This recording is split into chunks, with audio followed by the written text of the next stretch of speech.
Anybody, we need at least a couple of guys from each unit to be down here on the stage. We'll do it like a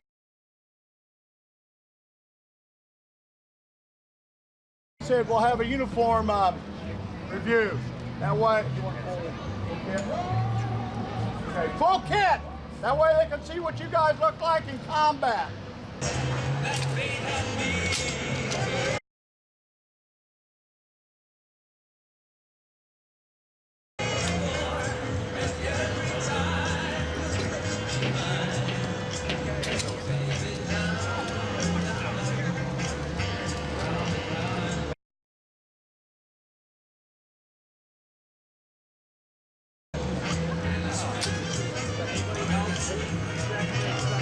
Anybody have pistols that we didn't see?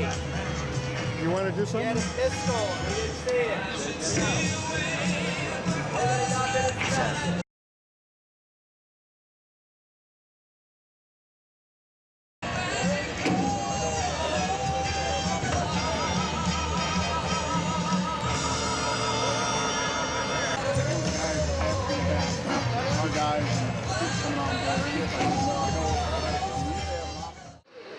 What to say about our next speaker? I had the honor of escorting this young lady last weekend for the Freedom Ride in Washington, D.C. You're still recording? Yeah.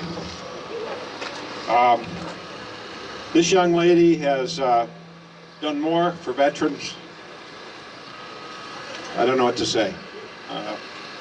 You hear her story and what she's done. This kid is really amazing. Missy Sawyer, everyone.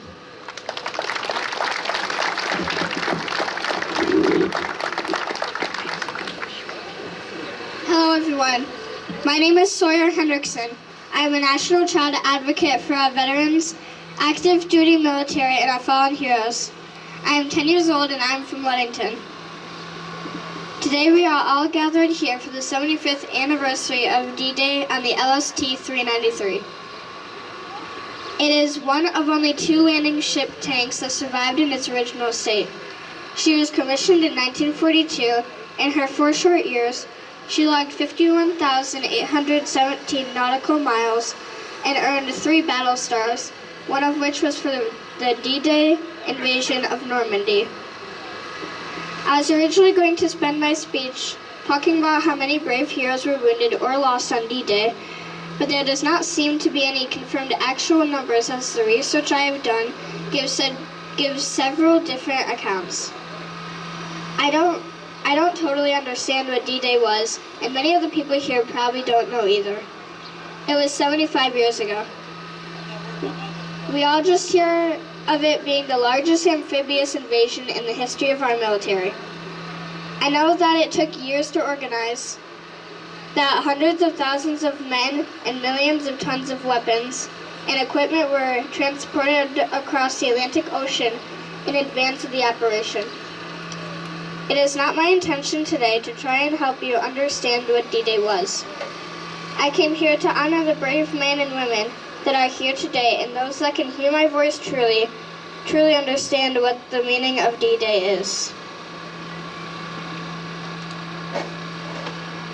I know there aren't many left of you that actually stood on the beaches of Normandy, but as I look into the crowd of veterans, I know that so many of you had your own D-Days, and you understand what today means, and I thank you for your sacrifice and service. Your road was long and hard. The enemy was strong. You were tired and sore and would not rest until victory was won. Some of you may have never gone beyond the water or the beach, but you would not return home the same because of the marks left from this day in the violence of war. You are the fortunate ones. So many of our heroes have never returned home. As the years go by, World War II and its greatest battles become more of a series of dates on a calendar and locations on a map, as fewer veterans are left to remember what those dates and places really were. Much of what I do is to honor those fighting for my freedom and those who have fought. I think it's important that I and all of you here remember that Normandy is more than just a place on a map in France.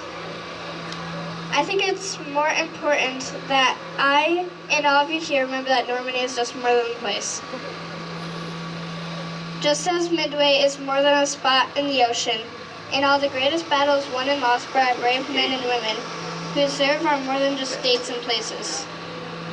They are life-changing events in our history with our military that made it possible for me to live in a free country where I can pursue my dreams. I currently have an older brother serving overseas in our United States Marine Corps, fighting for my freedom just as all of you did. Too often in our busy everyday lives, we as a nation forget to say thank you. We shouldn't have to have a reminder on our calendar that it's Memorial Day, Veterans Day, or even D-Day. Those that put service before self should be thanked every day. That is what I try to do. It isn't hard to say thank you, extend a handshake, or a hug to let those know that they are appreciated. For our veterans who signed a blank check made payable to the United States for the up to and including their life. Today and every day, we all must remember, understand, and never forget that our freedom isn't free. It's really that simple. Being a patriot is not being political. I am not a Republican or a Democrat. There is no left or right to me. I am just 10 years old. I am a proud American. I am pro-military. And until my brother and all of our troops come home safely, I will continue to bleed red, white, and blue. I thank you all for your service and sacrifice to our great nation and for fighting for my freedom and that of generations to come. You are all heroes to me, and I would not be standing here freely if it wasn't for all of you. Thank you all for coming here today to remember D-Day on its 75th anniversary upcoming June 6th. Thank you for supporting those who so bravely serve our country. Thank you for continuing to honor and remember our fallen heroes and prisoners of war and missing in action. May God bless all of you here. May God bless all of our veterans. May God bless those who are currently serving our country. May God bless the families of our fallen heroes. May God bless the families of our veterans. And most importantly, may God bless America. Thank you, and some.